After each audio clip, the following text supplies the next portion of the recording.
Fala galera, tudo bem com vocês? Eu sou a Jaque Eu sou a Paula e esse é o América Cast. e a gente continua aqui contando histórias e testemunhos das coisas que Deus tem feito.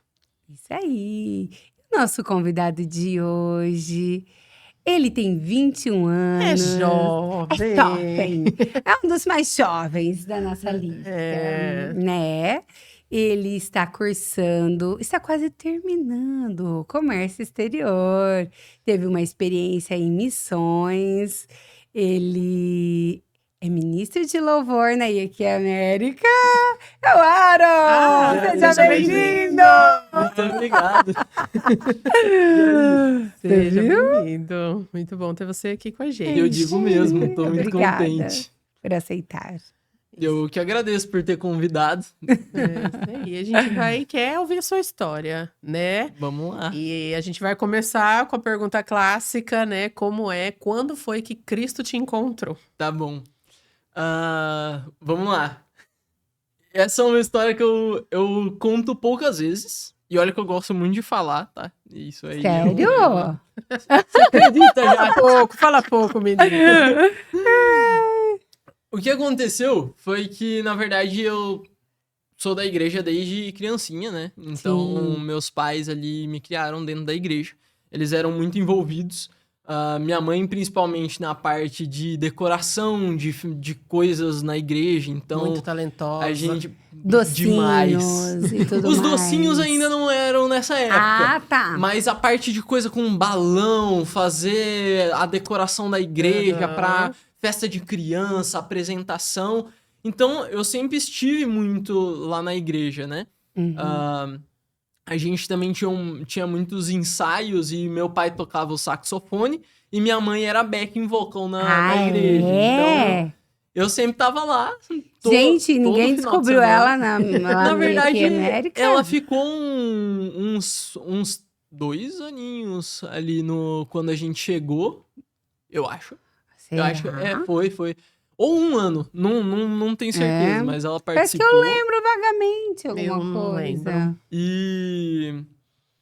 E aí, com isso, eu tive muita influência da cultura do cristianismo ali dentro, né? Sim. Mesmo que, pulando um pouquinho, aqui em Maringá eu tenho aprendido muito. É isso que eu já falava, você não é daqui, né? Não sou daqui. Não é nascido...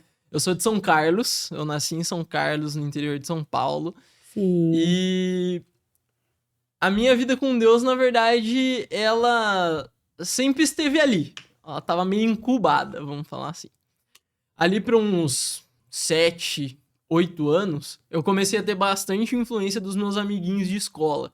Tá. E essa questão de ser influenciado por amiguinhos de 7, 8 anos parece que é uma coisa boba.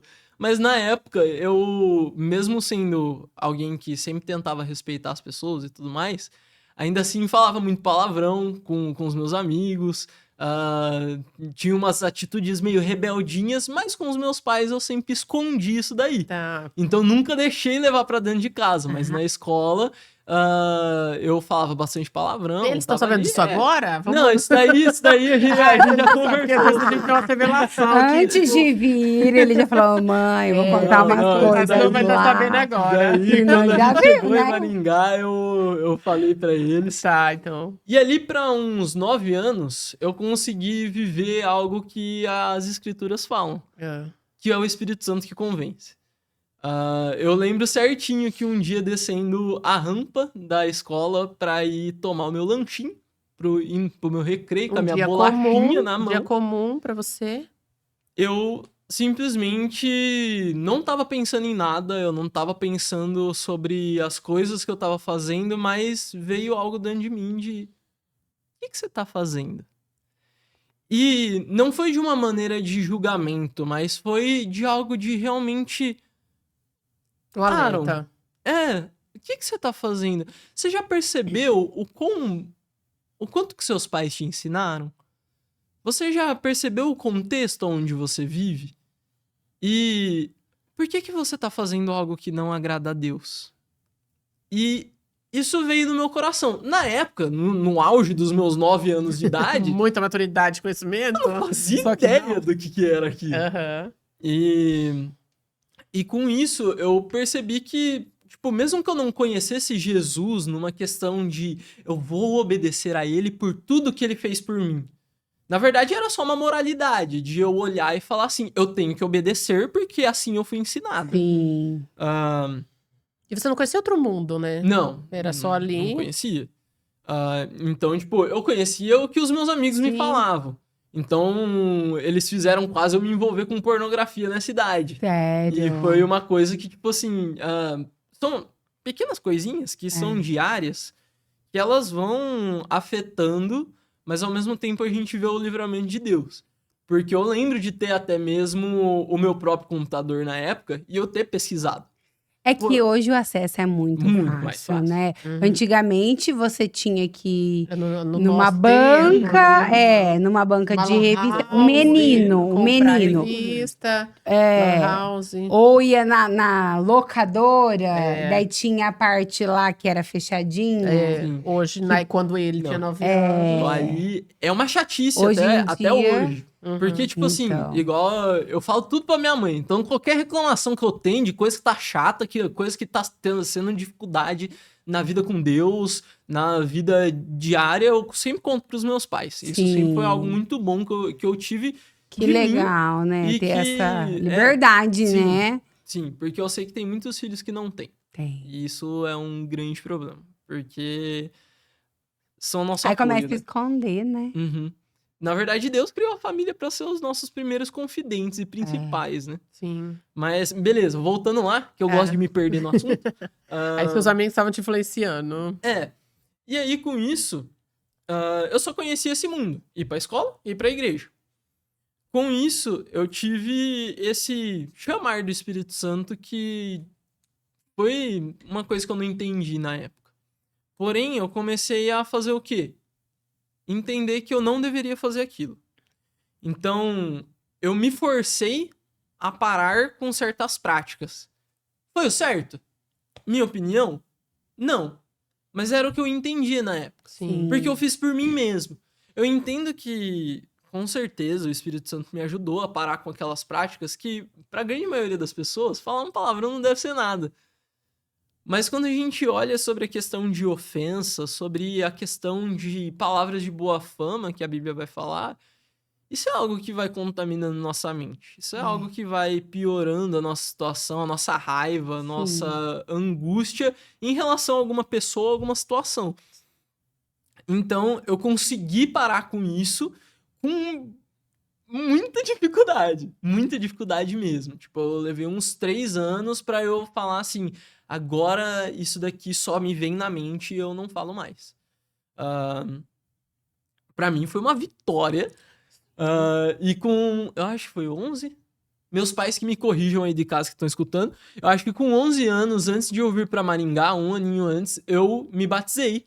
E ali eu falei assim, Senhor, eu sabia que não ia ser nada hiper, mega, super espiritual. Mas eu sabia que tinha uma decisão muito maior naquilo. Então, naquilo lá eu falei, hoje eu quero de fato parar com essas práticas. Então foi um fôlego para eu continuar tentando agradar a Deus da maneira que eu sabia na época. No que tinha sido revelado para mim. E assim eu vim para Maringá. Eu tinha aceitado Jesus, mas de fato a minha conversão de... Não, aí eu já era convertido, já tinha encontrado o que eu queria. E é legal porque você traz, né? A gente ouve falando, mas era uma criança. Você tinha 8, 9, 10, 11 anos. Então, vencer aquilo, né? Foi muito grandioso. Porque era uma criança. E aí, quando você diz que você quase entrou na pornografia, mas você conseguiu, você crê que foi ali um livramento do Espírito Santo? Porque eu tentei mais de uma vez. Então, a grande maioria das vezes que eu pesquisava, ou não aparecia nada,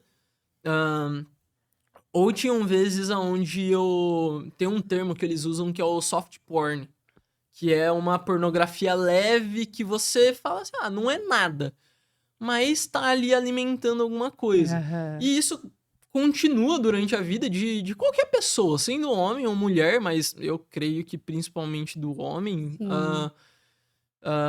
você ver pequenas coisinhas que você fala assim, será que eu não posso entrar nisso daqui?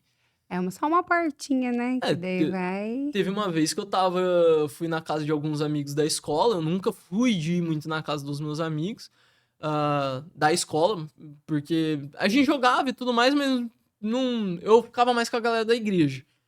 E aí eu lembro que foi aqui em Maringá já. E a gente jogando CS, jogando jogo de tiro, daqui a pouco eu levanto, tava quase uma lan house dentro da casa do menino que eu tinha ido, a gente tava jogando em muita gente, os moleques estavam em grupo assistindo pornografia no meio da sala. Olha só. Então, tipo, isso é uma coisa que afeta o ser humano, né? Ele tem essa vontade de ver. Diz que pra sempre, né? Eu espero que não, né? Mas... Diz que afeta o cérebro, Afeta. né? Mas eu acho sim. interessante, né, que até leva o alerta, porque a gente pensa, tipo, tá dentro da igreja, tá protegido. E o acesso é uma criança, né? Eu não consigo tirar isso. Uhum. É uma criança que já Aham. tem acesso. Então, você vê crianças de 10, 11 anos Sim. que tá ali achando, a mãe acha que tá jogando Sim. um CS. Não, e não... E eles estão acessando, né, a E tem muita pornografia e coisa. tal. Tem muita coisa. Hoje, tipo, eu pego o meu YouTube e eu tô assistindo coisa de academia. Uma propaganda. Uma propaganda totalmente nada a ver. Aí eu entro lá pra, sei lá, fazer um report, né? Uma denúncia. E aí tá lá aparecendo. É categoria de roupas. Só que é um negócio totalmente promíscuo que tá aparecendo Sim. ali insinuando que é pra você entrar naquele site, Olha só. você talvez conhecer pessoas, você talvez ver vídeos de nudez, de pornografia, Sim. de sexo. Então, Sim. isso é uma muito coisa que fácil muito acesso, é muito né? fácil. É muito fácil. Preocupante, né? Muito Pra nós que temos crianças. Uhum. Sim. Sim. Mas aí, pra finalizar essa parte, quando eu vim pra Maringá, eu comecei a ser acompanhado pela Jaque e pelo Ti. Que foram os meus primeiros discipuladores junto com a Lara e o Alex.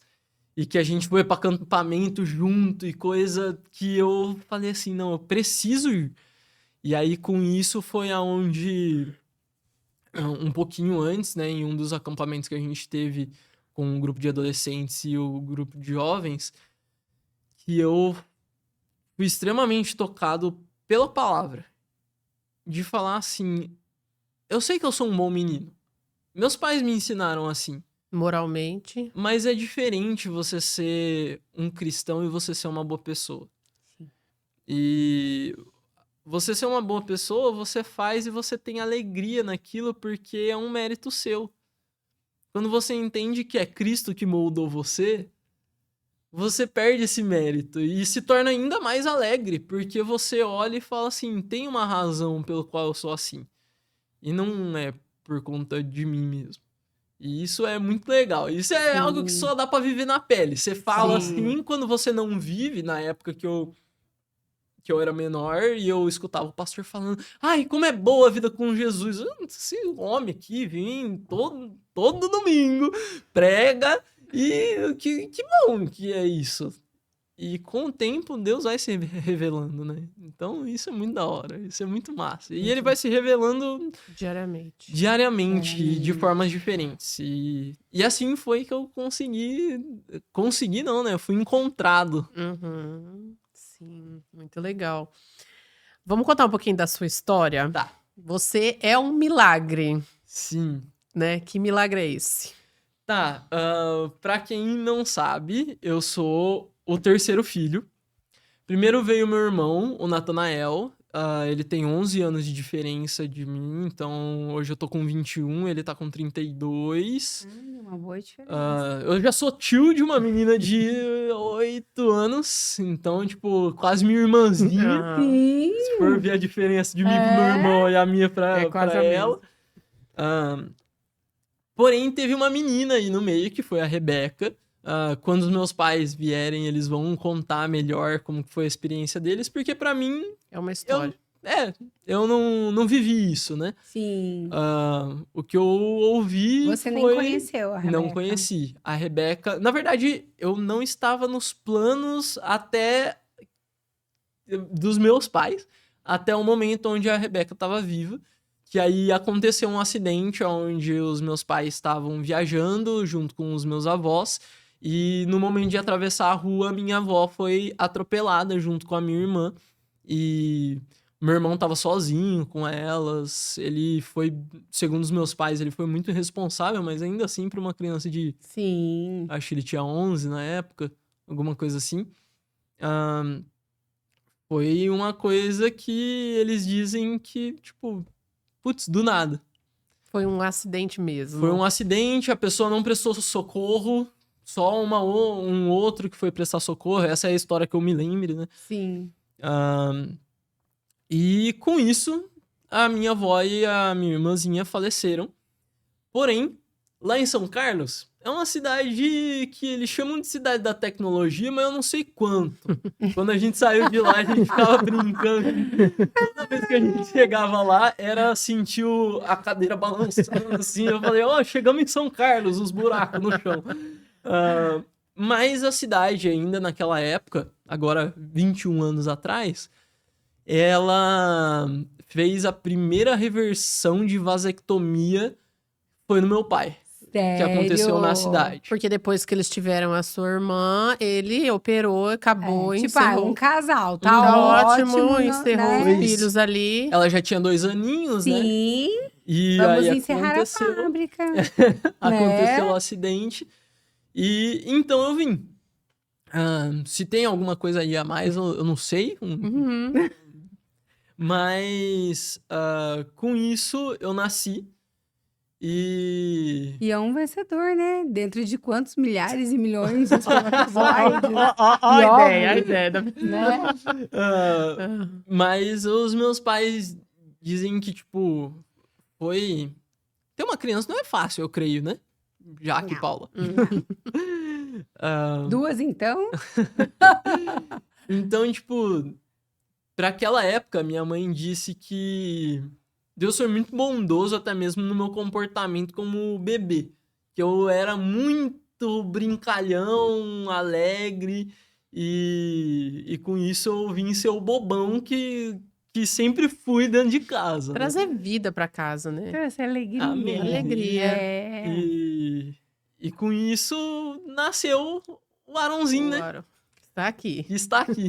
Então, sim, a gente tem uma história aí, eu posso falar que eu sou um milagre e que Deus E essa tem... sua personalidade não é à toa. Você veio trazer alegria Sim. de volta, né? Sim, Pra casa. acredito que sim. É, Uhum.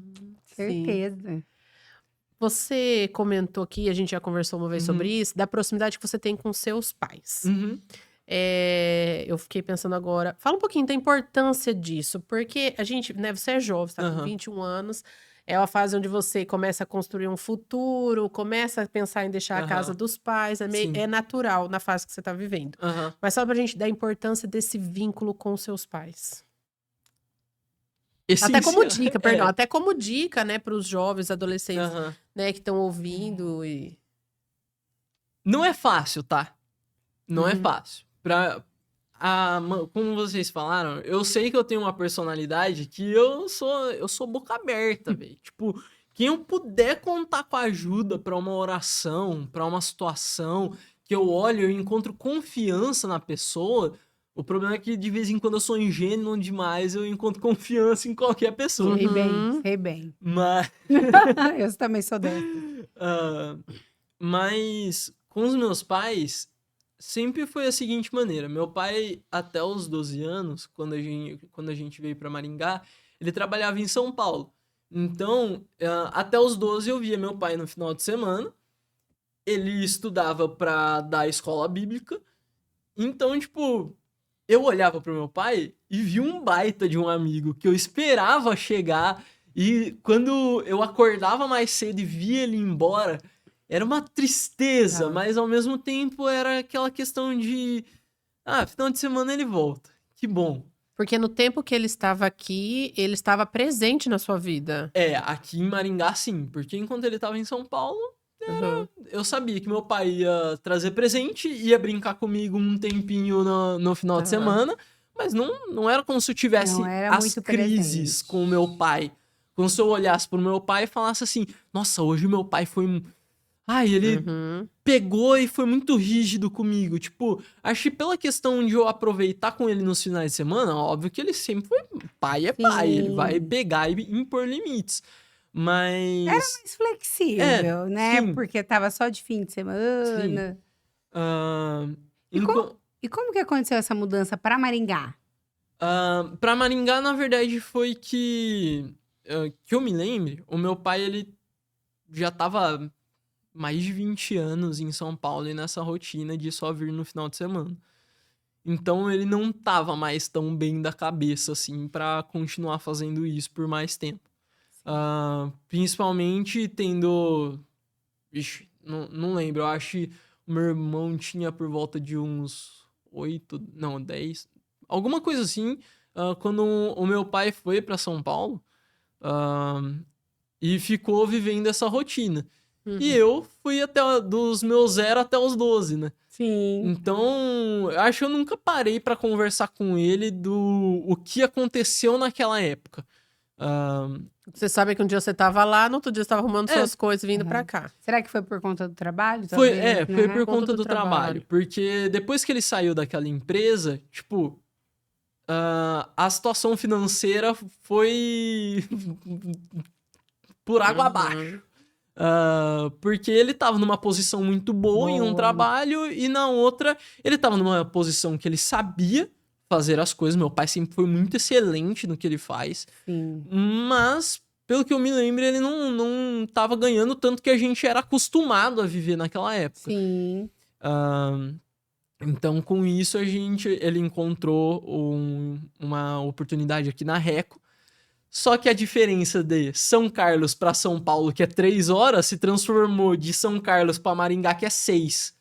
Então, ao invés de ele ir toda semana, ele tava tendo que ir a cada um mês. Nossa. E isso foi... Ixi, eu acho que isso foi por uns 4, 5 meses, alguma Nossa, coisa ficou assim. bastante tempo. Eu acho que talvez essa questão de idade e datas, os meus pais devem estar assistindo agora e falando, não foi isso. Mas tudo é o bem. que eu me É lembro. isso. Foi ali na casa dos seus 12 anos, É. pronto. Isso. Vixe, acho que tinha uma outra pergunta que Perdão, você Não, tinha... eu- é porque atravessou. eu Mas cortei. encaixa com a minha pergunta, porque a minha Tá. pergunta foi do seu Foi o relacionamento com negócio seus dos pais. Relacionamento com Isso. E seus você pais. começou dizendo que fez essa diferença do tempo que Aham. morava pra lá, do tempo Sim. que morava em Maringá. O relacionamento com os pais, igual eu falei, enquanto eu fui estudando a Bíblia, eu fui percebendo que Deus é uma família. Quando eu era adolescente, eu via também o testemunho do tio e da Jaque querendo ter um filho. E quando o Ben chegou, aquela alegria que foi na igreja inteira, que todo mundo no meio da Covid fazendo carreata. Uhum. Lembra? E eu anunciei por vídeo pra Nossa, vocês. foi um negócio incrível. Você pulava no vídeo. Não, né? foi maluco. E dentro disso, eu fui percebendo o quanto a família era importante. Por conta da minha personalidade, e eu sempre ter tido essa convivência com a minha mãe, de ser só minha mãe, porque o meu irmão, quando eu tava ali menorzinho, meu irmão é o inverso de mim. Enquanto eu dou risada, eu pulo, o meu irmão, ele é assim... Oi, tudo bem? Tá tudo certo. Ele é o mais civilizado da Tá casa. feliz, tá com uma cara, tá triste, tá com a mesma cara. Ele melhorou muito. É. Então eu tinha muita conversa com a minha mãe. E eu sempre gostei muito de falar. Então eu chegava, contava as coisas que acontecia e tudo mais. Tentava esconder, mas eu também não fui muito bom de mentira desde pequeno. Que bom. Que bom, né? Eu tentava mentir, eu só não conseguia. Esse é o ponto. Uhum. Tipo, a minha cara denunciava que eu tava mentindo.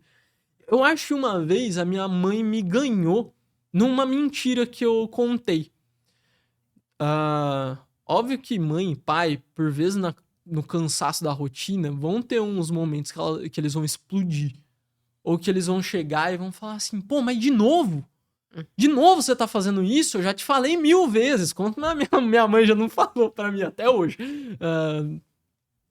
E teve uma vez que... Maluco. Criança doida. Gente, por favor, não façam isso em casa. Crianças não reproduzem. Tirem as crianças. Eu peguei, eu achei um borrifador de álcool na cozinha. Aí eu vi o meu cachorro.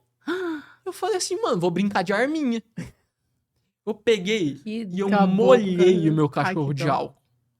Só que aí, eu peguei, eu tinha dessa de ficar brincando sozinho, voltei pra sala, minha mãe falou assim, filho, por que que o Odd tá cheirando álcool e ele tá molhado? Eu falei, não sei, mano. Aí eu não foi não sei, esse daí foi mais elaborado. Eu peguei e falei assim, o borrifador tava ali, eu bati e caiu em cima dele. E ao Pelo invés da menos minha não mãe fez fogo. pegar e falar assim, por que você tá mentindo pra mim? Ela chegou e falou assim, você sabe que você não precisa mentir, né, Aaron? Eu não vou ficar brava com você, eu quero que você me conte a verdade. E aí, tipo, eu lembro que aquele dia, ela nem mesmo me deu um sermão. Eu já tinha entendido o que eu tinha feito. Então eu comecei a chorar, eu pedi desculpa pra ela que eu tinha mentido. E depois daquele dia, tipo, as minhas maiores mentiras eram, tipo, pegar e ver que eu tinha exagerado numa fala com um amigo meu, querer contar pra minha mãe e tentar modificar aquilo pra eu não tomar uma bronca, alguma coisa assim. Mas também parei de querer Que é mentira, né? omitir as É. coisas. Então minha mãe me ganhou naquilo. E te ensinou, eu legal. imagino, não sei, né? O que é misericórdia, né? Misericórdia. E arrependimento, ó, você falar a verdade, se arrepender. Porque ela chegou e ela não precisou brigar comigo. Meus pais nunca me bateram. Minha mãe chegava e fazia uma pressão psicológica meio da hora, assim. Chegava, vamos conversar? E aí eu ia pro quarto, eu ouvia o que ela tinha pra falar e tudo mais. Naquilo lá eu chorava e Não ficava precisava nem bater, triste. né? Óbvio que tinha vezes onde eu chorava mais porque eu ia ficar de castigo do que pelo que eu tinha entendido que eu tinha feito. Mas criança, né? Sim. Então, se eu puder falar pra vocês e pra galera que tá assistindo, ganha seus filhos na misericórdia. Ganha seus filhos na paciência. E ganha seus filhos na amizade. Porque o meu pai, quando aí a gente veio aqui pra Maringá, eu percebi que eu tinha dificuldade com a autoridade dele. Porque ele não tava em casa. Sim. Então, quando eu vim pra cá, eu tive alguns momentos, mesmo sendo um menino bonzinho, onde ele me dava uma bronca que eu não queria aceitar, porque ele não tava aqui. Sim. O que ele tá querendo dizer alguma coisa nesse momento? E com o tempo, eu fui entendendo que não era assim. E isso por duas questões. Os meus tempos de oração, onde Deus foi falando assim, ó, ajeita, amigo. Você Não- precisou também, né? Pra ir até eles, porque às Sim. vezes a gente, né, jovens, a gente conversa com jovens Sim. crianças, a gente pensa, não, porque meu pai, minha mãe. Não, mas você foi até eles. Sim. E aí o meu pai me ganhou na amizade. Meu pai é um baita de um amigo pra, tipo assim, ele é a cabeça de 21 anos no corpo de 55 dele, que também tá bem, né? Opa. Ele faz mais academia do que eu, ele se cuida mais do que eu. Mas ele ia lá e, tipo, me ganhava na amizade. Filho, o que você tá assistindo? Filho, vamos assistir alguma coisa junto? Vamos fazer tal coisa junto? E aí, óbvio, todo adolescente tem aquela época rebelde que ele não quer fazer nada com os pais. É. Teve vezes que eu tive isso também. Mas era tão alegre a questão de estar com os meus pais, de eles terem ganhado a minha Sim. confiança. E esse ponto, Paula, é uma coisa muito boa. Adolescente é vitimista. Porque eu sou até hoje. A gente é um negócio de olhar e falar assim, Coitado de mim. por que isso daqui não poderia ter sido diferente? Por que os meus pais não me ensinaram a ler mais a Bíblia? A orar mais tempo? Por que eu tive que aprender isso sozinho? Mas eu tive isso dentro de casa. Eu entendi isso. Eu já... Uma das outras coisas que me ganharam, e eu tava pensando essa semana, teve uma vez aqui no América que as mulheres tiveram um relógio de oração que todo dia, que eu me lembro, era das 3 às 3:30, a minha mãe tava no relógio de oração. E aí eu lembro de eu sentar com 13 anos na porta do quarto e ouvir minha mãe chorar. E pedir socorro pra Jesus, pedir ajuda, ou falar muito obrigado. E isso foi uma das coisas onde eu falei, ainda bem que os meus pais se mostraram. Sim. Porque mesmo que minha mãe ia e fazia o que estava na palavra. Fechava a porta do seu quarto para que o Deus que vê ela em secreto dê a recompensa. E não para que ela se mostre. Mas o ponto de eu ter visto isso mudou muita coisa. Olha só, o Gesa falou isso semana passada. Aham, sim. Ele falou que é tão importante os nossos filhos Ver, fazer. veem isso em nós. Ele falou assim, eu acordava de madrugada para orar e eu fazia questão De de acordar a orar casa inteira. alto para os acordar meus todo filhos mundo. ouvirem. Aham. Aham. Por quê? Não é questão de se aparecer. Sim, É questão de exemplo. exemplo. É. Você Isso entendeu? é essencial. Eles precisavam ver, igual você viu a sua Aham. mãe, pra você foi bom. Meu pai era professor de escola bíblica, então quando eu comecei a entender sobre Deus, sobre teologia, com quem eu conversava era com ele. Olha que legal. Então, tipo, eu sentava pra conversar e ele, nossa, isso daqui eu não sabia, essas visões aqui eu não conhecia. E ele me ensinava coisas que ele já tinha aprendido fazia muito tempo. Então, tipo, isso foi muito legal. Muito. Mas o adolescente e o jovem, que ainda tá na casa dos pais, precisa se abrir. E mesmo que talvez não tenham pais tão presentes Sim. quanto o seu.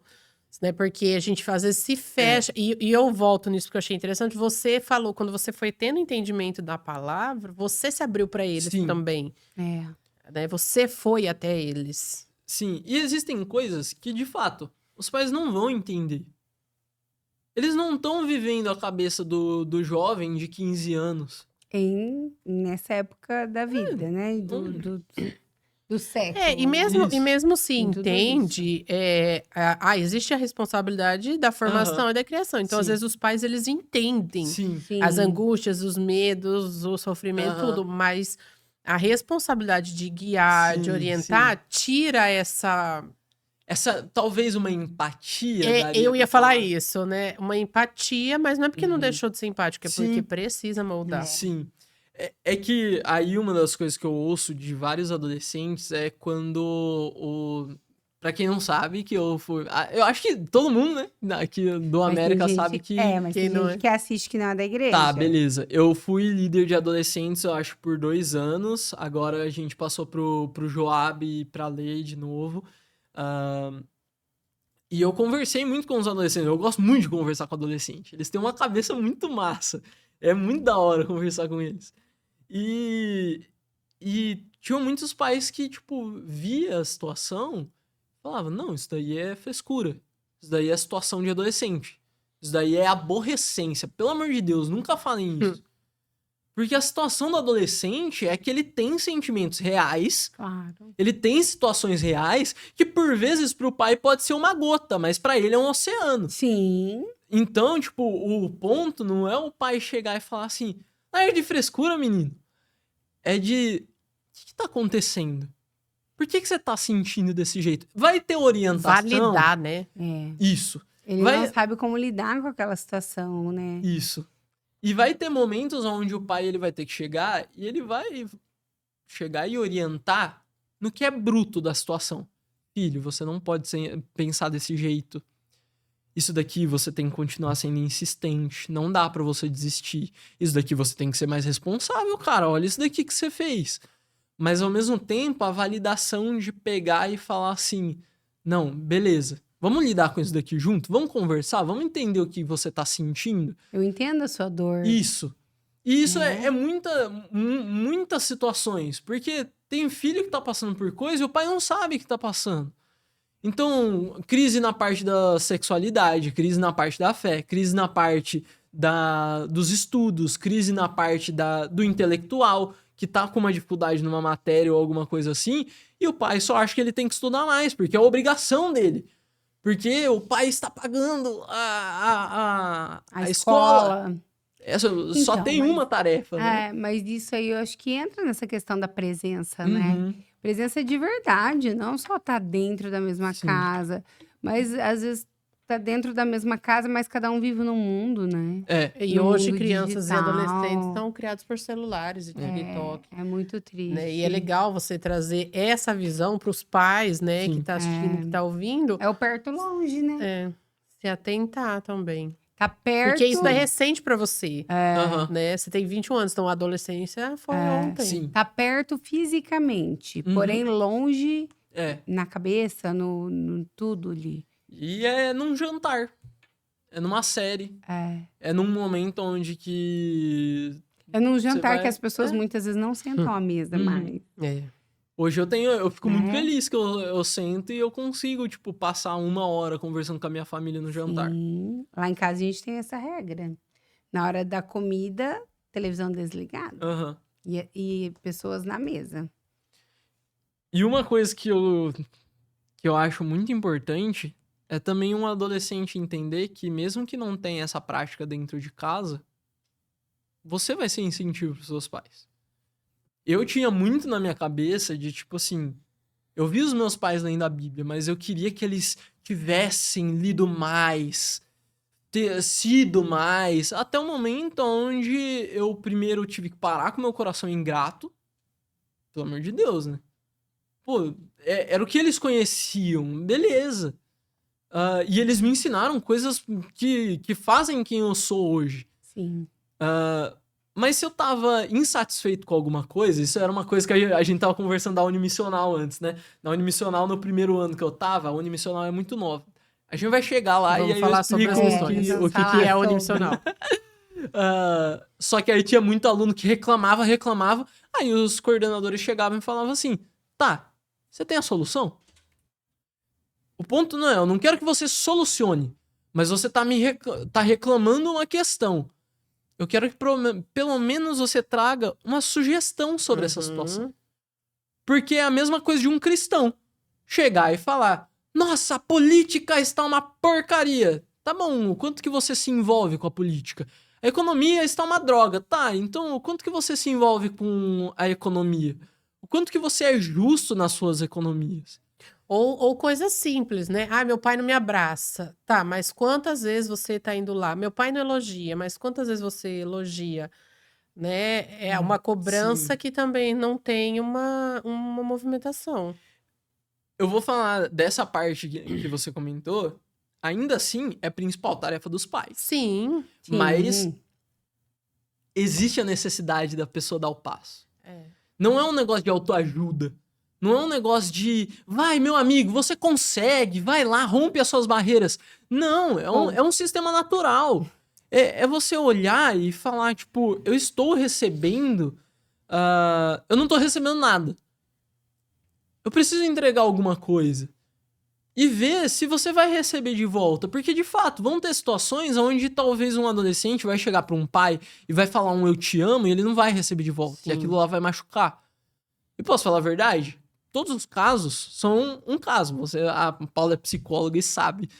Tipo, não tem como eu chegar e falar assim, vai sempre, toda vez que você der um abraço, ele vai retornar. E se um dia não retornar? E se a rejeição for total?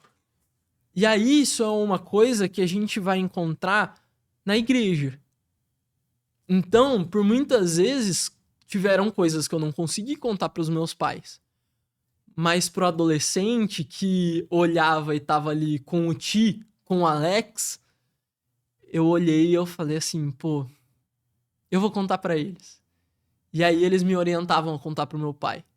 Ou eu olhava e falava... Como contar, às vezes era a orientação. Às vezes você não sabia como, e a orientação é, então fala dessa forma, né? Então, pais... vão até os seus filhos. Sim. E filhos vão até os seus pais. Isso é extremamente você falando isso, agora veio uma cena. Eu sou muito de palavras de afirmação, né? É uma das minhas linguagens. E a Elis é muito engraçado, né? E a mesma coisa que eu falo pra ela, ela replica. Ela fica, você é meu amor. Você é minha princesa. Você é tão fofinha. Ela fica o tempo todo ela fica falando. Porque eu afirmo muito sobre eles, né? Sim. E é isso. Se a gente é de abraçar, de beijar, eu sou muito de palavras. Sim. Ela fala o tempo todo. Sim. Você é meu sonho. Você é a minha... Tudo. Ela fica falando. Tudo que eu falo, ela fala. Sim. Olha só que legal. O que a gente dá, a gente recebe. É o que você falou, né? Se é um pai, uma mãe que não tem esse, né? O filho vai sentir. né? E vai sentir. E vai sentir, e Não, vai vai replicar sentir. isso quando ele for pai, é uma cadeia, né? E o problema não é o que aparece, é o que não aparece. É, Se você vê uma rebeldia do seu filho, você vai tentar procurar de onde veio isso. sim. Mas e o que tá escondido? E a rebeldia é só a ponta do iceberg. Só o que mostra. É. Então, a conversa é uma coisa muito massa. Diálogo é uma coisa essencial para toda a convivência social, né? Então, Uhum. E é legal porque você, né, você fala, eu falo muito, mas essa sua fala foi o que direcionou. Então, se você não Sim. encontrou dentro de casa, você se abriu para a comunidade, né? Na época, Sim. ele fala da Jaque e do Ti, porque eles foram líder de sim, isso. né, contextualizar o pessoal, líder do Sim. Ministério de Adolescentes.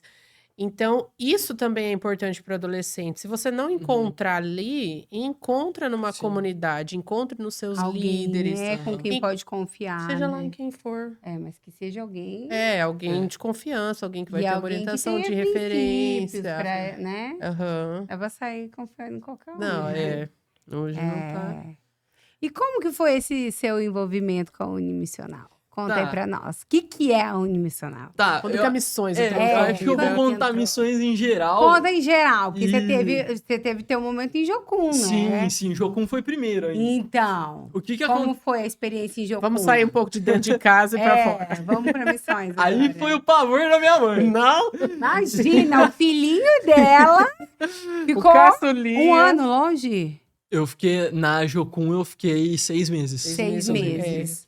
Ah, Morando na Jocum. ainda que foi um negócio assim, eu voltava pro final de semana. Eu não Sim. fui pra uma Jocum de outro lugar. Eu fiquei em Maringá, Aham. Jocum, 5 minutos da minha casa, mas eu ficava a semana inteira. Sim. E Mas já principal- deu pra sentir, né, mãe? Principalmente que a minha mãe sempre foi o seguinte, acho que depois da perda da Rebeca, sempre foi aquele negócio assim, eu fui aprender a atravessar a rua quando eu tinha 12 anos de Sim, idade. tá imagina. ligado? Claro, Eu andar de bicicleta, jamais. teve um dia que minha adolescência rebelde foi um dia que minha mãe não tinha deixado eu andar de bicicleta e a Andréia Pimentel, lembra dela? Sim. Ela foi lá em casa e eu tava revoltadíssimo, que eu comecei a chorar na mesa. Minha mãe não deixou eu andar de bicicleta com os meus amigos. Porque vai que você cai, né? Que você se machuca. E foi o meu auge da minha Sim. rebeldia. Mas imagina, né, gente? Não, mas para um adolescente, aquilo volta naquilo, com um adolescente, pra você era mesmo. Pra você Uma era, dor era intensa. terrível. E pra ela o medo de acontecer um acidente Sim, com você, vai que- né? Aham. Imagina? Sim. E Pra aí, quem perdeu uma filha? E com isso, tiveram muitas coisas onde eu não me aventurava tanto. Sim. Essa também foi uma parte da minha personalidade que eu fico muito contente de eu ter sido a pessoa. Eu sempre fui o menino do porquê. Acho que toda criança mas eu acho que eu era uns 10% a mais. 10 vezes, né? 10% é pouco. Porque eu chegava e eu ficava. Por quê? Por que eu não posso fazer isso? Tá, mas eu quero entender o sentido. Eu quero saber o porquê disso daqui, disso daqui, disso daqui. E quando tinha essas questões, eu queria saber o porquê também. E você aceitava. Eu aceitava. Eu só não aceitava o não sem explicação. Eu queria que ou tivesse. porque eu quero, porque eu estou mandando. Isso. Depois que eu comecei meu relacionamento com Deus, né? Aí a gente começa a entender que existem certas coisas E não tem que resposta. não tem tanta resposta. Ou que a gente encontra na falta de resposta, gratidão. Então, depois disso eu comecei a ser um pouquinho mais calmo, mas até hoje eu sou meio chato pra essas coisas. E você já pensava em missões? Não. Missões nunca passou pela minha cabeça, na verdade. Quando que aconteceu isso? O que aconteceu foi que eu na verdade, o primeiro momento foi Jocum. Eu ouvi da Lara sobre ETED. E Não, mas você tinha pensado antes em Marília. Verdade. Ô, louco, eu tinha Marília. esquecido disso.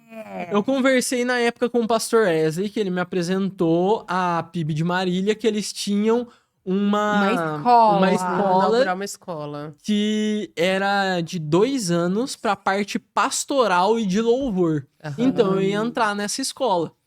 Aí veio pandemia. Foi. Essa escola nunca mais abriu.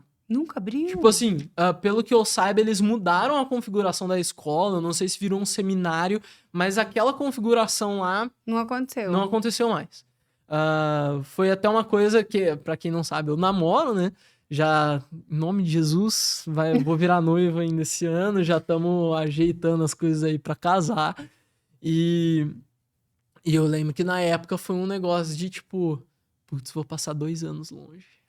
Meu Deus, o menino... Já namorava? Você já namorava? Quando eu tava pra ir pra Marília, que aí deu a pandemia... Vocês já estavam Tava- conversando. A gente tava conversando. Quando eu saí do 3º ano do ensino médio, que era que eu conferi pra ver se eu ia conseguir ir pra Marília, eu já tava namorando fazia 1 ano. Entendi. Mas a gente entendia a questão do chamado um do outro e tudo mais. Fomos pra frente. O namoro é uma outra história que teve muita gente envolvida, muita coisa de Deus envolvida. E muito massa. Missões agora. Missões agora. Foco, Depois namoro. É muito TDAH, né? Isso, nossa. Mas... E lá não era missões, né? Lá era treinamento. Porque eu sempre tive a questão do pastoral. Sim. Eu vou falar a verdade pra vocês. Eu não sou evangelista. Eu não tenho facilidade pro evangelismo. Eu tenho facilidade de fala. Então eu consigo desenvolver alguma coisa ali, mas eu sempre preciso de uma muletinha. Eu sempre preciso de uma mágicazinha que eu aprendi na Jocum. Eu sempre preciso de uma historinha pra contar pra pessoa. Eu não consigo... Chegar não é e natural. evangelizar. Não é natural. Isso. É- Então, quando eu tava pensando em Marília, eu tava pensando em pastoreio. Uhum. Ou a parte de louvor. Eu tava muito envolvido por conta do Marlon, por conta do pastor Wesley. Tinha aprendido a tocar violão, tinha começado a ministrar na igreja. Sim. A música é muito presente lá no América, né? Nossa, quando eu entrei, eu falei assim, nossa, o meu pastor tem um álbum, velho. E é tipo assim, só música boa. Eu comecei a ficar maravilhado. Então, olhar o Marlon e o pastor Wesley era aquele negócio Uma de, inspiração, nossa, um né? dia eu quero ser daquele jeito. Uhum. E com isso, eu tava pra ir pra Marília. A escola fechou. Terminei o ensino médio. O que eu vou fazer da vida? Me inscrevi pra fazer comércio exterior. Lá na Unicesumar. EAD, né? EAD. Tava Isso. pandemia. Já tava Pra abrir. pra começar híbrido. Ia Ah. ser a turma presencial. E aí o que aconteceu foi, eu fui pro Mission. O Mission é uma escola de missões de 10 dias, na verdade é um acampamento de missões. E ali você tem 5 dias de teórico, onde você aprende maneiras de evangelismo, aprende história de missões, bem resumidão assim, mas incrível. Eu fui pro Mission e eu fui muito impactado. Porque eu tinha No ido... Paraguai. Não? Aí qual foi o ponto? A minha equipe pegou Covid. Não fomos pro Paraguai. Sério? Não, nunca fiz missões no exterior. Nem pro Paraguai. É mesmo? E aí isso foi em janeiro de 2020. A gente tá em 25? Acho 23. Então, em janeiro eu fiz a escola de o Mission. Não consegui ir pro Paraguai. Não fez a prática. Não fiz o prático. Só fiz o teórico. Mas conheci ETED. Porque eu só tinha ouvido falar a Lara falando pra mim. E eu não tinha entendido o que era. Não é que eu entrei naquele lugar, velho, lá na Jocum, eu sempre fui de ir muito pra chácara da minha avó. Então aquele lugar cheio de mato, pra mim, foi um negócio assim, meu Deus do céu. Que lugar incrível. E aí eu descobri que eu podia morar naquele lugar por 3 meses. E eu descobri que também eu podia aprender sobre Jesus naquele lugar. E pra mim ia ser uma escola teológica. Pra mim eu ia chegar lá e eu ia estudar Bíblia, de tipo assim, entender teoria e um monte de coisa. Aprendi algumas coisas desse tipo, mas eu já vou explicar o que é ETED. A ETED é uma escola de caráter.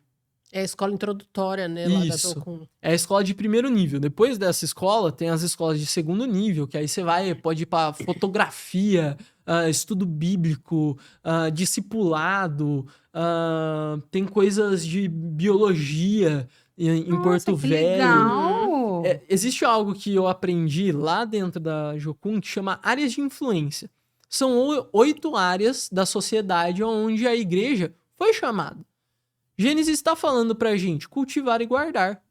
Lá, 2, 1, Gênesis 2, eu acho. A gente foi chamado pra isso. Cuidar da sociedade.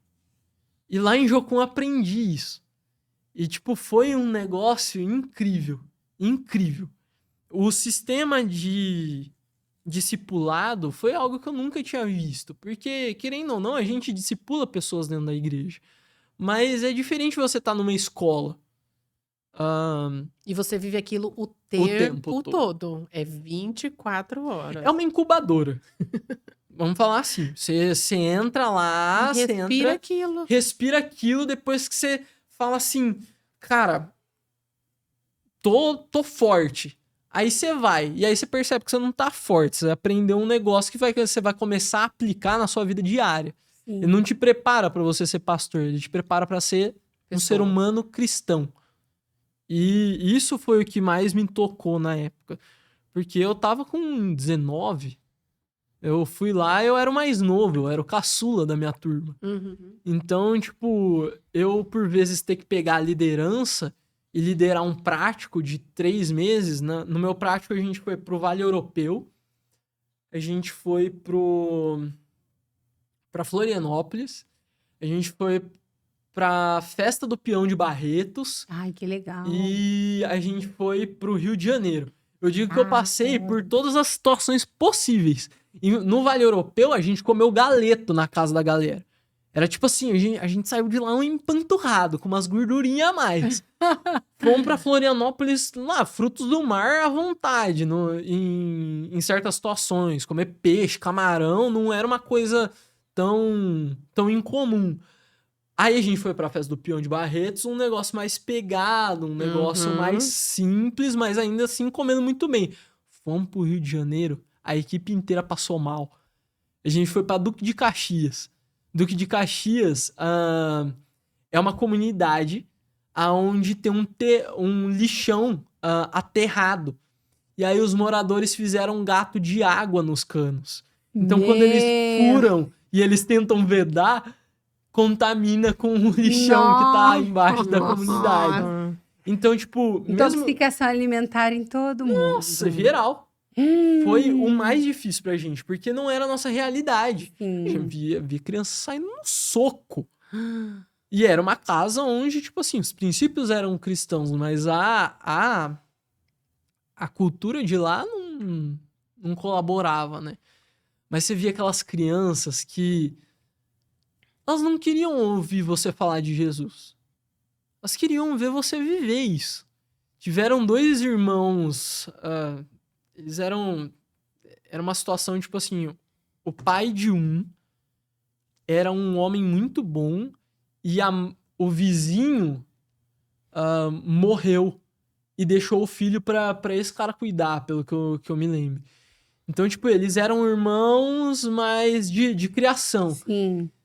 Só que eu sentava pra jogar com ele xadrez todo dia. A gente jogava umas 10 partidas por dia. E ficava lá conversando. E nos momentos que eu tinha, eu parava e eu falava, cara, você não precisa virar pro seu irmão e socar ele na cara. Deixa. Deixa eu te mostrar isso daqui. E aí eu ia lá, abria a Bíblia, apresentava pra ele. Que legal. Acho que se a gente tivesse mais tempo disso com as pessoas em geral, acho que é a convivência, né? Que a gente apresenta Cristo de verdade. Mas se vocês tiverem alguma pergunta nesse meio de missões, é que tem muita coisa pra contar. Eu não sei quanto de tempo que a gente tem também. Vocês podem me acelerar também, tranquilo. E aí você foi se familiarizando com missões, mas ainda não estava no seu pensamento. E aí viver a prática.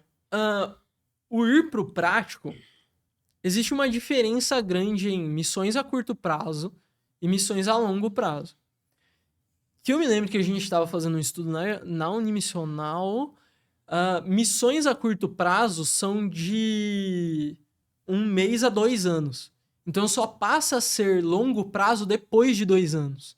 Porque você entra na cultura, você entende, e através da sua profissão ou conhecimento ali da área, você faz alguma coisa ali dentro. Vive aquilo, Você vive né? aquilo. Que é o que acontece com a Gi, com o Du, O Du. né? Eles vivem isso. Sim. Óbvio que dá pra você trazer mudança, porque é o poder do Espírito Santo, né? Que faz. Você não vai simplesmente por estratégias. Essas estratégias também são guiadas pelo Espírito Santo. Mas Sim. quando o negócio é você sentar com uma pessoa que tá com o coração quebrantado, E olhar no olho. olhar no olho. Cara, isso é no nosso dia a dia. E Mas aí. tinham pessoas também que não estavam com o coração quebrantado. Que Aí você essa tinha que galera. entrar e... Aí essa galera é aquelas pessoas que você faz o quê? Você ora. Você ora e fala assim: Senhor, você tem uma palavra pra essa pessoa? Você tem algo pra surpreender ela? Ou o que for surpreender vai ser o tempo. Teve gente que a gente ficou lá na igreja de Florianópolis. Não vou falar a igreja pra não comprometer. Sim. Mas a igreja tava doente. Era tipo, eles estavam numa transição de pastores e o clima lá era pesado. Da cidade e da igreja. Só que teve gente lá que foi conquistada pelo tempo que a gente passou lá.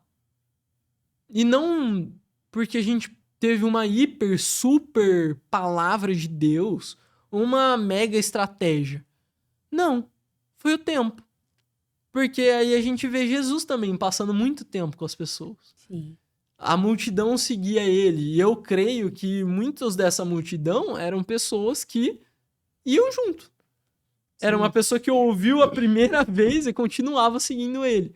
E essa convivência, assim como com os discípulos, entregava o que Jesus tinha de mais precioso, a convivência. Então, com isso, eu comecei a entender um pouquinho mais sobre missões, mas ainda voltei da Jocum. Eu cheguei e eu falei assim, agora eu vou para uma escola teológica. E falei, vou para a EB. A EB é uma escola de 9 meses. Que você estuda mais de, 10 horas por dia. Pra Dentro você... da Jocum também. Dentro da Jocum também. Ah, Jocum também tem. Porque a hora que você termina os 3 meses Isso. ali, 6 meses do ETED, é a hora que você pede um direcionamento de Deus. Ou você permanece lá dentro, ou você volta para sua comunidade e aplica lá. Aí eu cheguei, virei Seguro pros da meus vida. pais. Ah, é verdade. Não, calma. Deixa eu terminar esse assunto, depois eu vou pro outro. Eu sentei com os meus pais e falei, tô querendo ir pra Curitiba, Monte das Águias, fazer EB. Ah, o Na EB Jocum não de tinha Curitiba. Na aqui. Jocum de Curitiba. Tinha aqui, mas ia demorar. Então, como eu queria acelerar pra depois começar uma faculdade e conseguir planejar as coisas do casamento, aí eu falei assim, não, vou pra Jocum de Curitiba, eu termino em 9 meses, volto, faço uma faculdade e começo a planejar as coisas do casamento. Já estava tudo pronto na Não, cabeça. na minha cabeça. Tudo planejado. Aí veio uma pequena criatura chamada Milena, de 1,55 m, e chegou e falou assim, tá bom, se você for, a gente termina.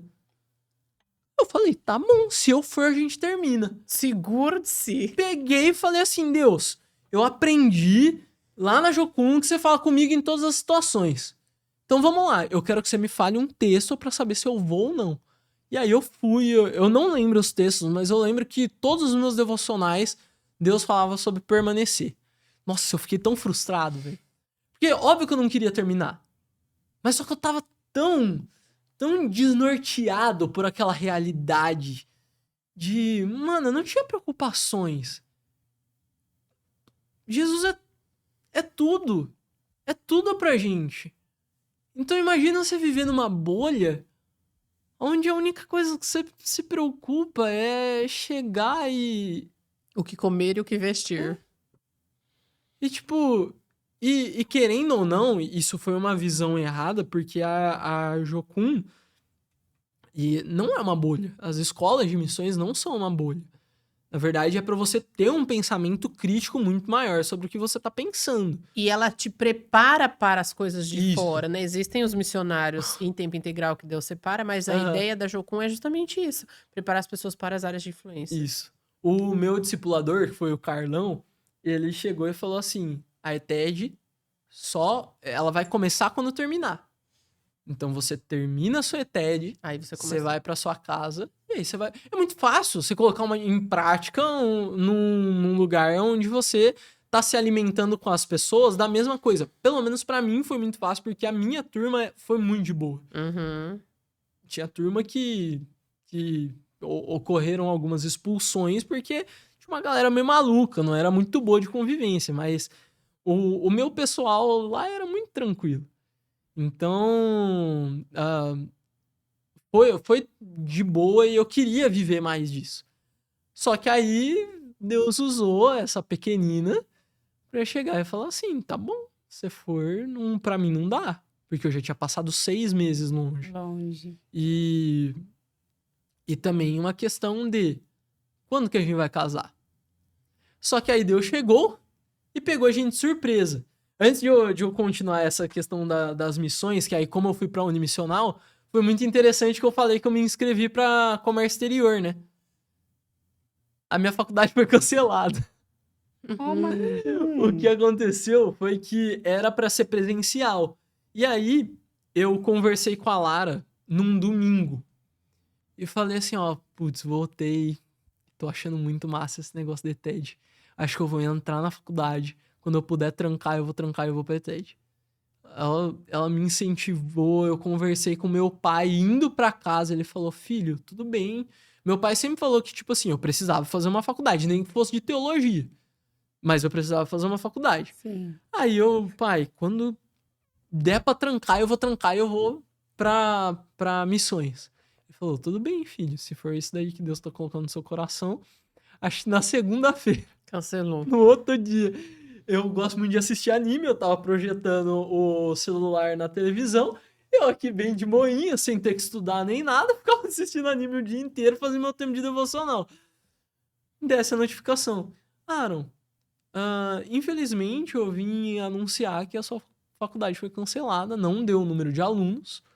Você nem chegou a começar a fazer. Não. Fez a inscrição e, tipo, não deu o número de alunos. Não. Eu lembro da cara da minha mãe. Porque eu tinha Tipo? conversado com meu pai e com a Lara, eu não tinha falado nada com ela. Aí no outro dia, eu venho. Eu lembro que ela tinha acabado de acordar, tava arrumando as coisas no banheiro. Falei, não vou fazer mais faculdade, mãe. Tipo, Vou pra Jocum. Ela, como assim? E aí, eu expliquei pra ela, e foi mais uma das coisas que eu tive confirmação no meu coração. Sempre medi muito pelos meus pais. E qual que tá sendo a reação dos meus pais? Eles falaram pra eu ir, pra eu ficar, pra eu... Porque eles são autoridade. Sim. Então, aí a minha mãe chegou e ela, tipo... Não foi aquela melhor reação, mas eu imaginei que seria muito pior. Então, a partir daquele eu falei, tá, eu acho que vai rolar. Vou organizar com meu pai e vou ver de ir pra lá. Então, passei esse tempo na Jocum, voltei. Falei, agora eu caso. Comecei relações internacionais uma escola EAD que chama AMB Morumbi. Pô, tava amando o curso. Uma escola pegada, assim, puxada, lendo artigo, um monte de coisa. Fiz um mês. Tava num pré-submer... Não lembro. Eu tava num culto lá regional. Aí Deus chega no meu coração e fala assim, tranca a faculdade e vai conversar com a galera que o pastor Wesley te mostrou antes de você ir pra ETED. Porque eu já tinha me relacionado com o T-Street, também é uma instituição que tá aí no meio do caminho. E o pastor Wesley conhecia a galera da Unimissional, me apresentou, e na época eu saí de lá e falei assim, não é isso. Nem lembrava o nome. Fiquei, então, um mês enrolando, e falando, não, coisa da minha cabeça. Fui pra um outro culto, senti a mesma coisa. Falei, cara, trancar uma faculdade que agora eu já tô há 2 meses é brincadeira, né? Principalmente porque eu pensava muito na Milena. Pô, já fiquei 6 meses fora. E a gente já tá nesse negócio de casar, já tá conversando faz 2, 3 anos. Já tava com 3 anos de relacionamento. E aí, isso aí. E aí, com isso, eu cheguei pra ela, falei. Aí ela, tipo, não ficou muito das alegrias, não. Mas falou, não, se é Deus que tá te direcionando, beleza. Cheguei quando ainda tinha culto de manhã na igreja. Cheguei num culto de manhã, Deus incomodou de novo, eu falei assim, Senhor, então se é você mesmo, me mostra, me dá um sinal. Eu não gosto muito de pedir sinal, de verdade, eu sou bem chato em relação a isso. Mas eu peguei e, tipo, falei, Senhor, preciso saber, porque pra mim não é uma coisa pequena. Era uma decisão importante. É um futuro, né? Cheguei em casa, tinha 2 cartas da Unimissional em cima da mesa. Meus pais nunca mexem na caixa postal. Aí eu olhei pros meus pais, comecei a dar risada. Tá aqui. Aqui é a resposta. Deixa eu contar um negócio pra vocês. Tava passando por isso, Deus falou isso daqui comigo. Fui, o Unimissional já tinha começado fazia uma semana. Conversei com o cara, fiz minha matrícula e entrei. O que é Unimissional, então? O que é, gente, Unimissional? Missão e profissão. Não, eles mudaram isso. Agora é missão e universidade. Eu acho que alguma coisa assim. A Unimissional, ela é uma escola para você entender como misturar a sua profissão com a sua missão. Então você faz a sua faculdade normal, as aulas normal, com os professores da sua turma. E paralelo é um curso para você fazer aquela aplicação. O único curso que você não pode fazer em paralelo é medicina, porque é integral na Unicesumar. Só tem na Unicesumar por enquanto. Em nome de Jesus, por enquanto. É um baita de um curso. É muito massa. Só que eu também vivi algo que a Unimissional, diante da Jocum, é um baby. Era um negócio que tinha 4 anos, 5. Enquanto eu tava numa instituição que tinha 70. E aí, com isso, foi muito legal, porque foi a sensação de eu fui da maior turma que teve da Unimissional até agora. É aquela sensação, perdão meus veteranos, mas foi a sensação de estar fazendo algo pioneiro junto com essas pessoas. E incrível. E é todo o tempo. Se seu curso tem 3 anos, é 3 anos. Tem 4, é 4. Se tem 5, é 5. Eu vou pegar, tipo... Eu entrei em comércio exterior de novo. Daí deu turma. Aí deu turma. Aí você conseguiu entrar. É que foi EAD aí, né? Mas... como que funciona para alguém que não é EAD e tem uma grade maior, né? 5 anos, vamos falar assim. Tem um amigo meu muito próximo que ele faz biotecnologia. Biomedicina. E aí, como que é? Ele acorda, tem a rotina da casa da Unimissional, ele é lá de Dourados. Mora lá? Quem é de fora, mora lá.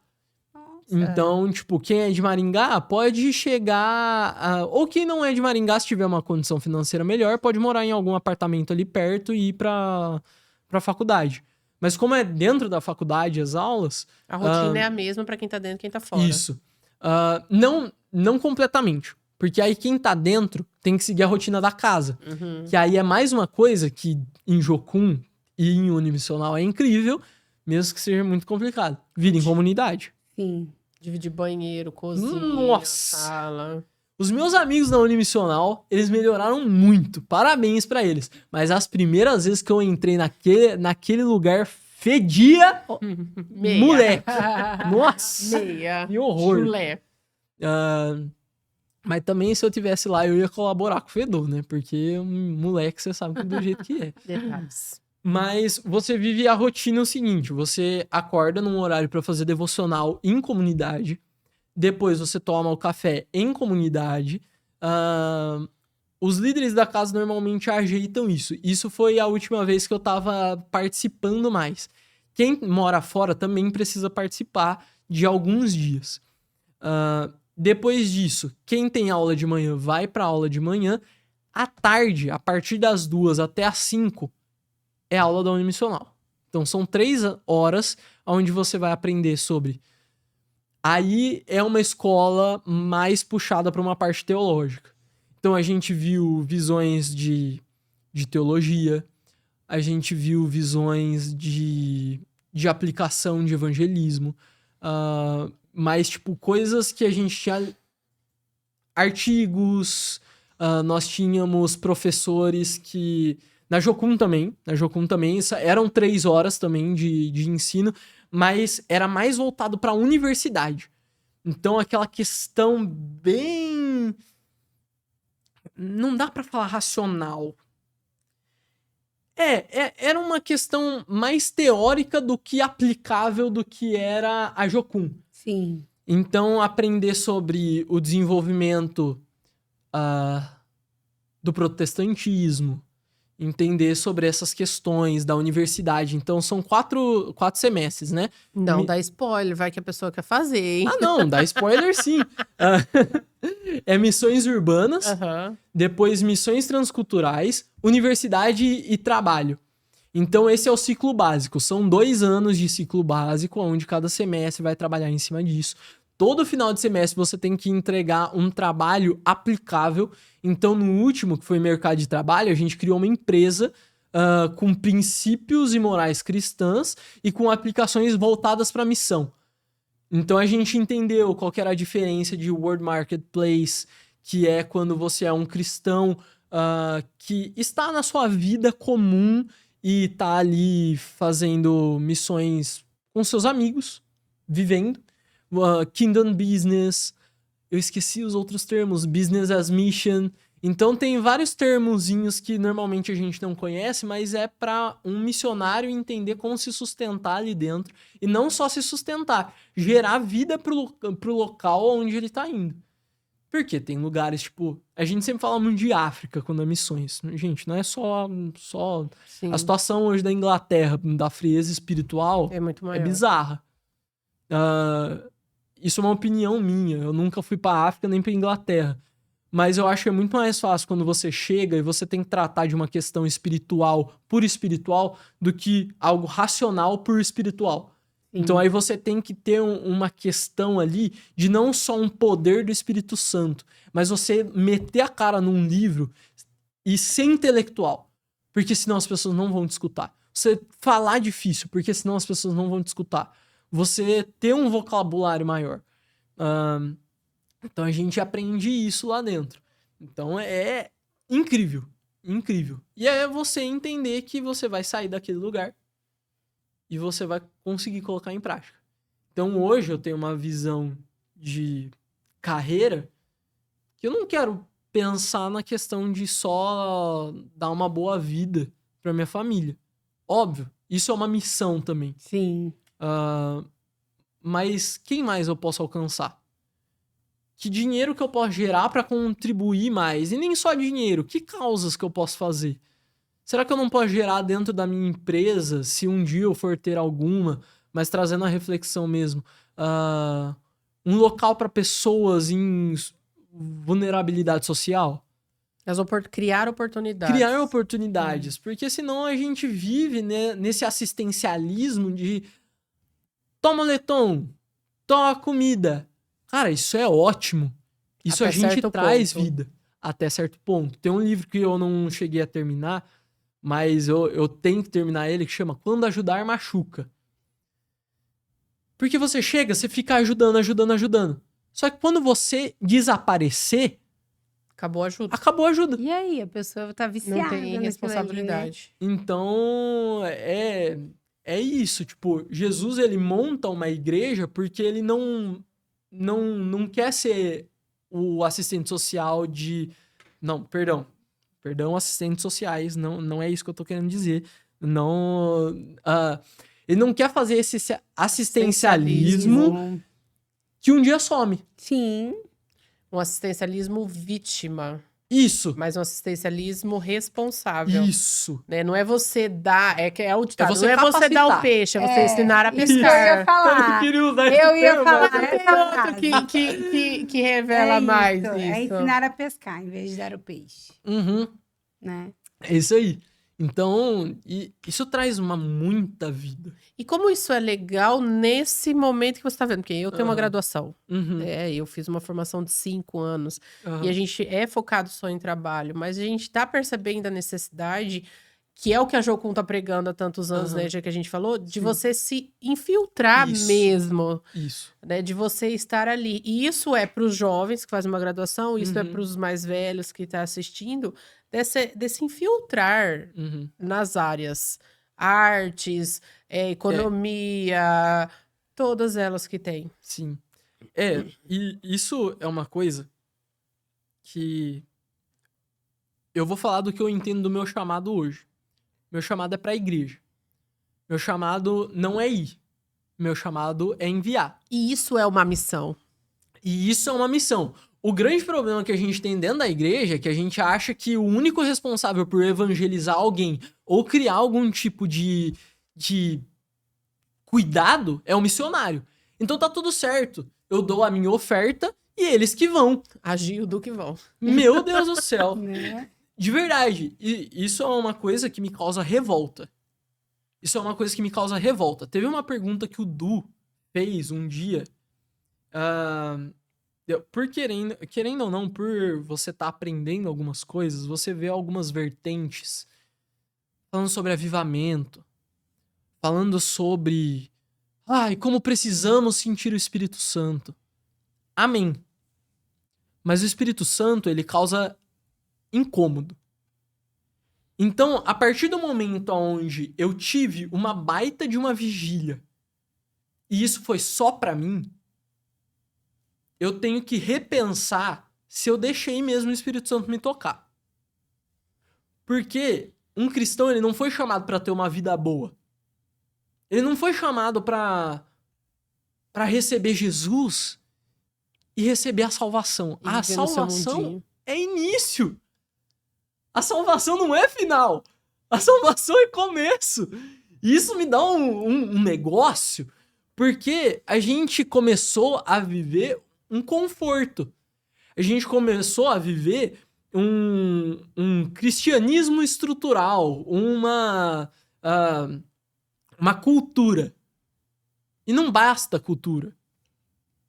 Porque senão a gente não vai diferenciar eu que recebo Jesus e faço uma boa ação de alguém que faz uma boa ação. Porque é só uma cultura de pessoas que fazem boas ações. Então, se o poder do Espírito Santo não tá naquilo, pra quando a gente tá exausto, olhar e falar assim, ainda vale a pena. Tem que haver transformação, né? Porque... Até o último homem. Igual o filme do... né? Não, Deus, só me dá mais um. Não, deixa eu salvar mais um. E é isso que a gente precisa trazer pra não só a nova geração. Todo mundo tem tempo de entender isso. Sim. Aonde eu tô... É meu campo missionário. É meu campo missionário. Sim. Então... verdade, a pergunta que o Du fez. A gente vai ter uma aula sobre avivamento. Eu já entrei assim, nossa, avivamento. Odeio esse negócio. Porque todo mundo fala de avivamento, mas toda vez que a gente sente alguma coisa, é só um bando de rímel borrado e homem catarrento. E segunda-feira tá tudo igual. Então, quando ele chegou, ele perguntou assim, gente, vocês acham que o Brasil sofreu uma reforma protestante? E a gente ficou quieto e falou assim, lógico. 500 anos. Pô, louco?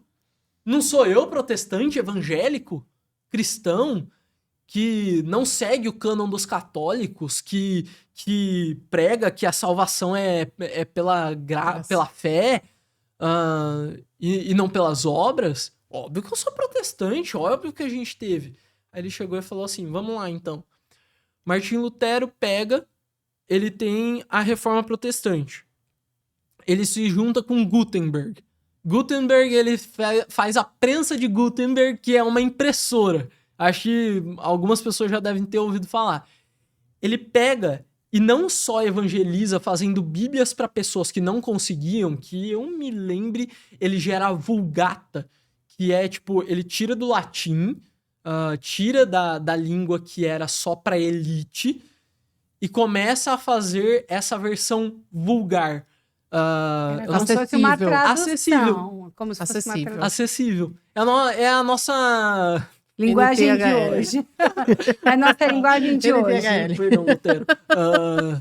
Mas Aí ele vem e não só faz isso, ele alfabetiza as pessoas. Depois disso vem João Calvino. De verdade, gente, aí eu vou falar, isso daqui é de experiência que eu tive na escola de missões Jocum e Unimissional, eu não vou conseguir trazer um artigo pra vocês, isso é uma coisa que eu tenho que tomar vergonha na cara, eu tenho que pesquisar pra quando eu conversar com alguém eu apresentar. Mas o que me contaram é que aí vem João Calvino, Genebra. Vocês conhecem Genebra? É a capital da Suíça. Hoje, a gente conhece a Suíça por um país de primeiro mundo. Belos chocolates, relógios, um lugar extremamente higienizado. Mas supostamente era uma das cidades mais fedidas que existiam. Aí vem João Calvino a partir do protestantismo e gera isso. Porque encontrar Jesus não é só salvação, é transformação.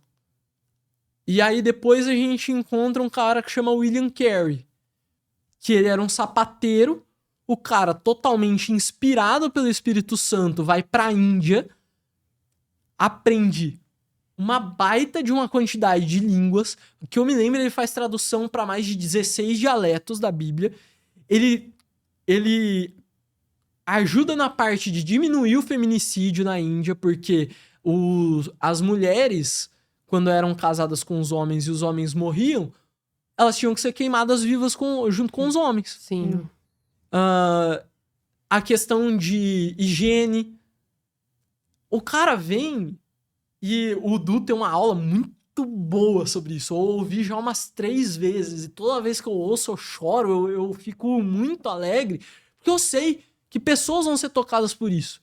Como eu fui tocado, e eu espero ser uma pessoa, talvez não igual o William Carey, que agiu em todas as áreas. Porque eu creio que Jesus não quer isso. Ele não quer uma pessoa que age em todas as áreas. Ele quer uma igreja. Que cada um, com a sua comunicação, vai agir em uma área diferente. Uhum.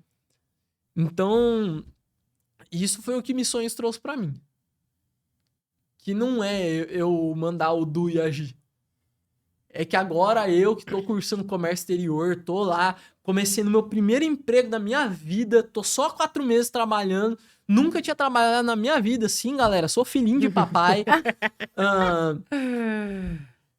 E saber que eu vou poder olhar Fazer e algo.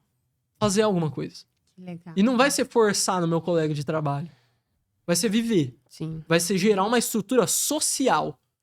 Porque se o meu coração de cristão não alcança o social, se ele não alcança a minha volta... E isso é o avivamento. Isso é o avivamento, isso é a reforma. O avivamento é mudança de caráter, não é mudança de sentimento.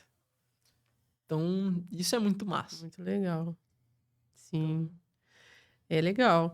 E aí, pra gente fechar, né, depois dessa aula Missões Meu aí, Deus. é muito Desculpa, legal. gente, eu falo Não, muito. foi ótimo. Foi ótimo, porque traz essa consciência pra nós, Aham. porque você viveu esse lado de Aham. prática, de missões, e você entendeu que o seu chamado é missão fora de um campo missionário, Uhum, mas todos os campos são missionários. aham.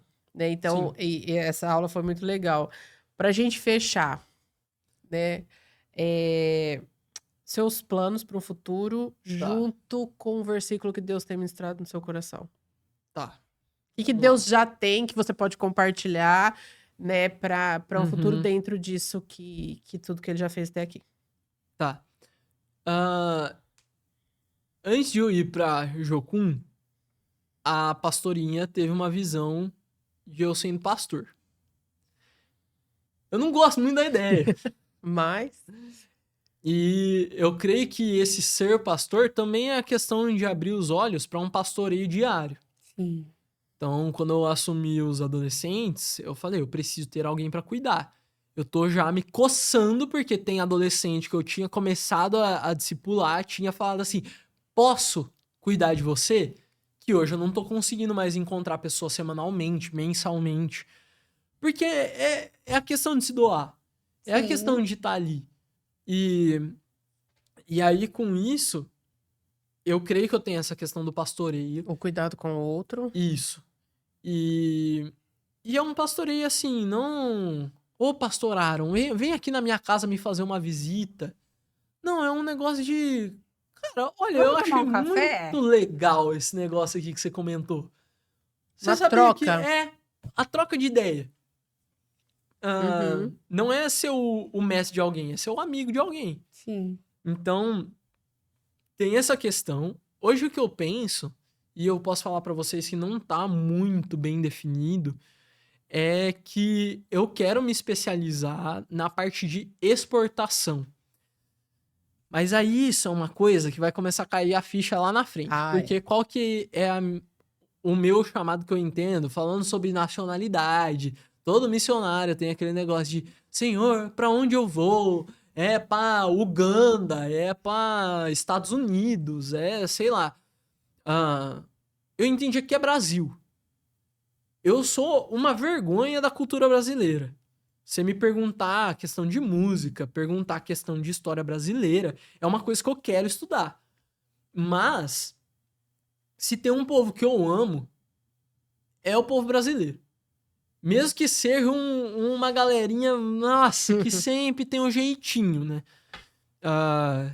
Que o jeitinho foge muito dos princípios do que a gente considera total, como né? gente.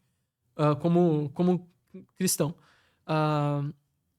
Então, hoje o que eu quero conseguir trazer é a parte de fazer consultorias de exportação, porque eu creio que se a parte das empresas brasileiras entenderem um potencial e se desenvolverem, porque hoje, do que eu estudei, a gente não tem um pátio industrial muito bom no Brasil, a gente só trabalha com a parte do agro, que ajuda a Sim. gente.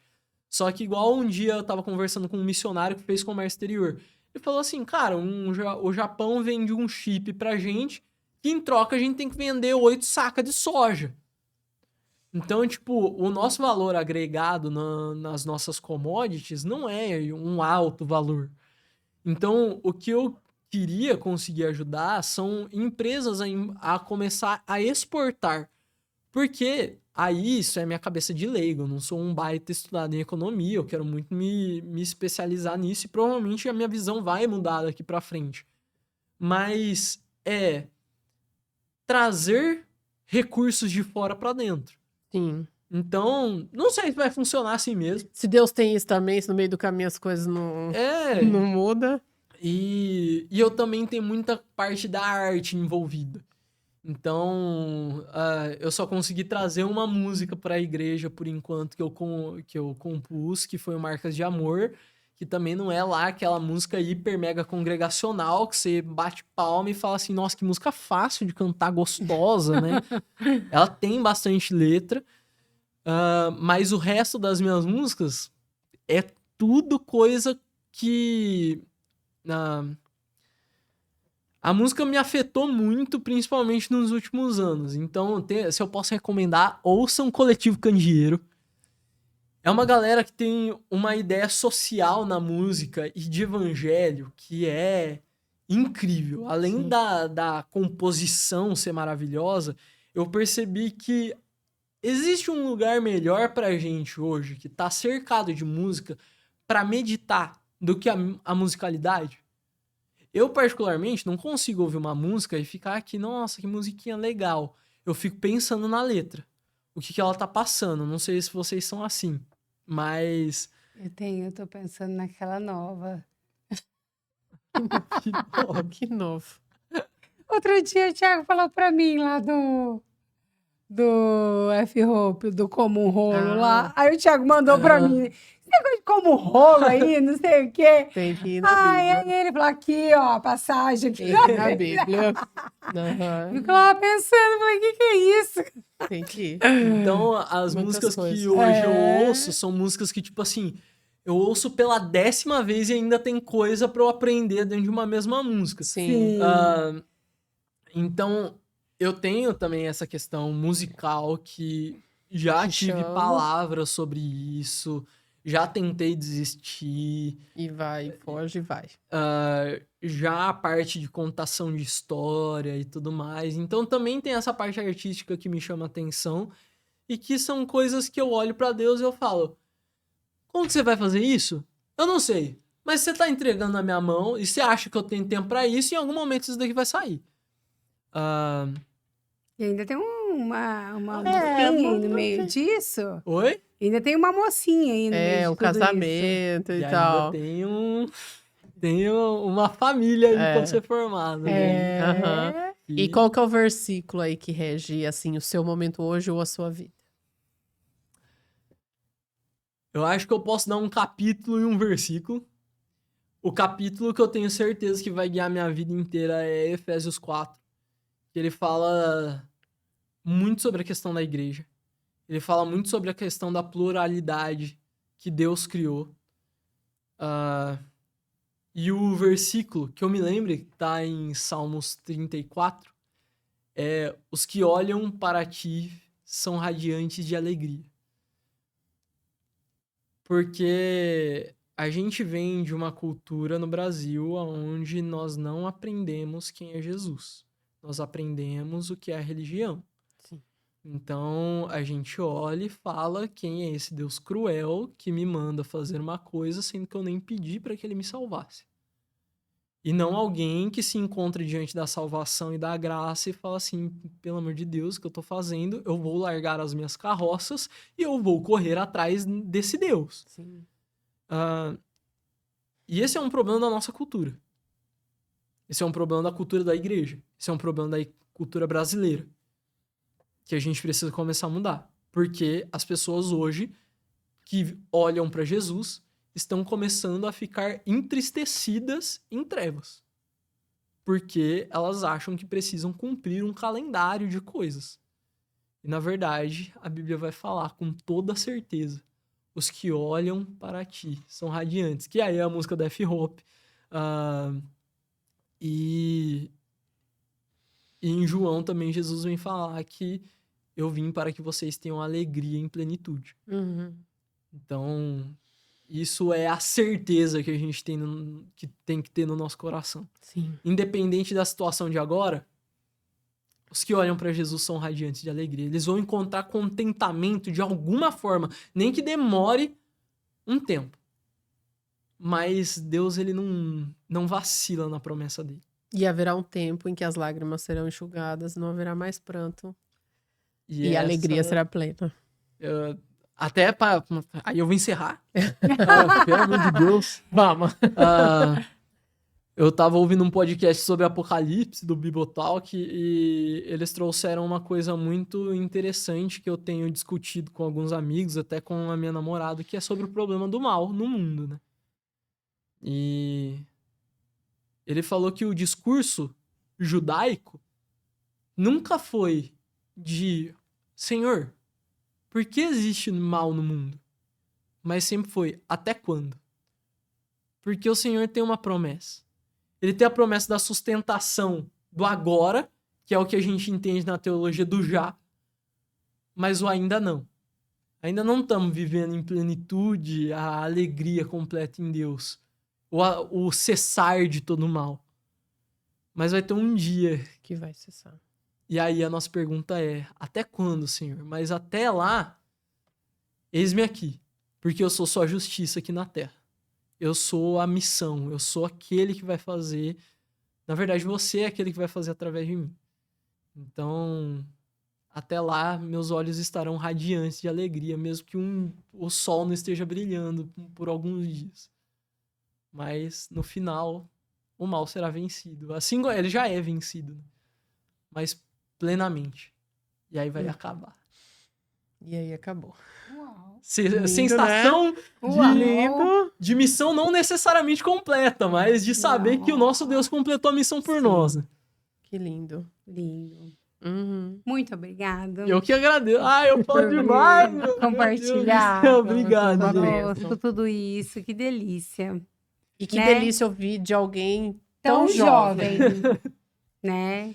Amém. Tão cheio de disposição aí, com que o coração bênção. de aprender. Eu acho que essa que é a chave, coração disposto a aprender. É isso, né? É isso. Muito obrigada. Deus te abençoe grandemente, que Ele continue te usando. A nós do América e de todo o corpo de Cristo. Amém, amém. É isso. E é isso, E os né? agradecimentos de Queremos hoje, agradecer a Lariane? você que está nos acompanhando. Teve paciência.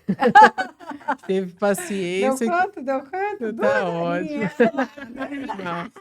Queremos agradecer você, primeiramente, ter nos acompanhado e aos nossos parceiros aí, que têm nos abençoado todas as semanas. É isso aí, Bruna Colette, Paula Valese, pelo nosso cabelo e maquiagem. É isso aí, o Estúdio Zenete, que tem aberto as portas E a Modo A, que toda nos semana. veste. É isso aí. Muito né? obrigada, pessoal. Compartilha nosso Se vídeo. inscreva. Isso aí. Adolescente, assista, pelo amor de Deus. Pai que Faz, assistiu. Fala assim, favor. não que eu seja a melhor referência do mundo, tá? Mas. Nossa, Se inspire, se se inspire. E converse comigo, eu não tenho problema com nenhum de ter 2 horas de conversa com cada É. membro da igreja. É Olha isso aí. É isso aí. Compartilha com pais para se inspirarem, com filhos para se inspirarem. É um episódio aí completo, familiar. É E isso. é isso aí. Isso aí. Até semana que vem. Beijo, Posso mandar um obrigada. Beijo, mãe.